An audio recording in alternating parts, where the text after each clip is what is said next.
October 14 മുതൽ 18 വരെ ന്യൂഡൽഹിയിൽ നടന്ന ITU world telecommunication standardisation assembly എക്സ്പോയിൽ തിളങ്ങി Amrita Vishwavidyapeetham. Amrita Vishwavidyapeetham AI for good എന്ന ആശയത്തിൽ തയ്യാറാക്കിയ പ്രത്യേക സ്റ്റോളാണ് ഈ വർഷത്തെ WTSA എക്സ്പോയിൽ ജനശ്രദ്ധയാകർഷിച്ചത്.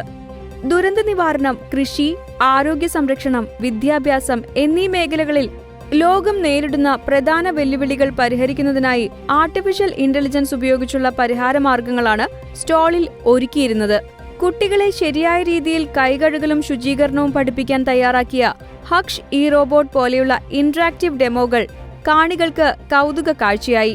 പ്രാദേശിക ആവാസ വ്യവസ്ഥയെ പിന്തുണയ്ക്കുന്നതിനായി ഒഡീഷയിലെ റാസോൾ പഞ്ചായത്തിൽ നട്ടുപിടിപ്പിച്ച ചെടികളെ നിരീക്ഷിക്കുന്നതിനായി തയ്യാറാക്കിയ സംവിധാനമായിരുന്നു സ്റ്റാളിന്റെ മറ്റൊരു പ്രധാന ആകർഷണം. എക്സ്പോയുടെ ഭാഗമായി സംഘടിപ്പിച്ച വിവിധ ചർച്ചകളിൽ അമൃത വിശ്വവിദ്യാപീഠത്തിന്റെ പ്രതിനിധികളുടെ പങ്കാളിത്തവും ശ്രദ്ധേയമായി. പ്രധാനമന്ത്രി നരേന്ദ്രമോദി ഉദ്ഘാടനം ചെയ്ത WTSA ചർച്ചയിൽ രാജ്യത്തിന്റെ വിവിധ ഭാഗങ്ങളിൽ നിന്നുള്ള പ്രതിനിധികളാണ് പങ്കെടുത്തത്.